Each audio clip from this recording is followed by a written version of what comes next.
I'm a recovering overdoer, and I've had a chronic head pain, that can't really call it anything else for years, and it's come and gone. I've tried all sorts of different things, and at the end of the day, there's nothing wrong with me. It's stress, tension, all those kinds of things. And so, there's a little bit of structural stuff going on, but at the end of the day, I have realized that I need to be my own healer.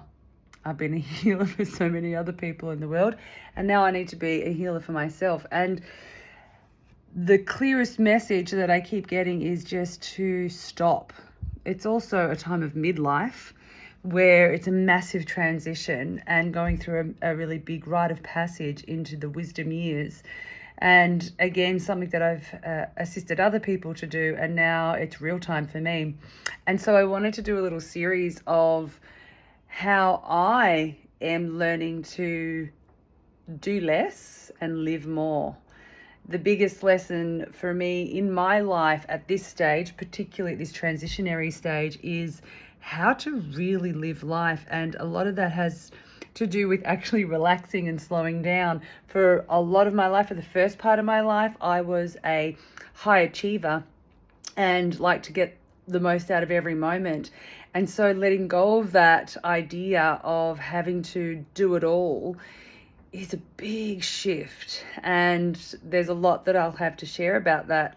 But the practicalities are doing less, because the less that I have to do of the things that are imposed upon me, whether it be internally by my own ridiculous ideals of who I'm supposed to be, or culturally, of things like having a clean home, having what it means to have a successful business, what it means to, be at every event, to look perfect, all those pressures that we have, and which ones can we let go of? So anyway, number one, having a messy home.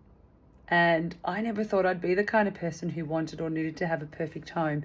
My home certainly isn't perfect because it needs to have a massive renovation. Our plan is to knock it down basically and start again. And in the meantime, I've noticed that it's become such a big deal to keep it clean and tidy.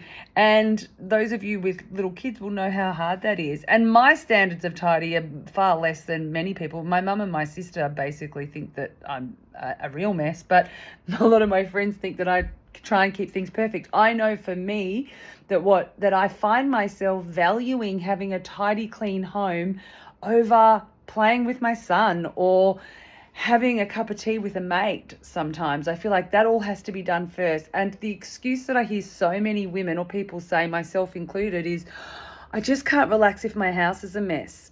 So I want to just stop and think about that. Look at that statement. I can't relax if my house is a mess. Well, that's bloody shit, because houses get messy. That means we can't relax. Like, it's unacceptable for me. So I've started to look at, well, what am I doing, or what am I missing out on by having to have my house tidy and perfect? And this morning was a really great example, because hang on, let me show you my house. Hang on, I'll tell you this first and then I'll show you my house. Today was a really great example because my son just wanted to play with me, but I've got a messy house right now. Like, I really do, and I need to get out of here. I've got a lot to get done today. And so in the back of my mind is, no, just play on your own. No, I can't do that now. No, don't get in my way.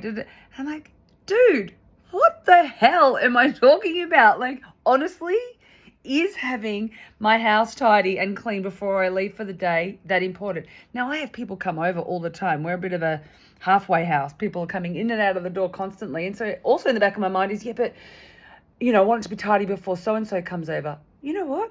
Bullshit. And it's much easier to call bullshit on it than to actually go with that. But I'm going with it. And so instead I sat with my son, and what did he do? Oh, he tied the bloody strings to my tracksuit, to the strings of his tracksuits while I was doing his hair. And normally I'd be like, don't do that, quick, I gotta go.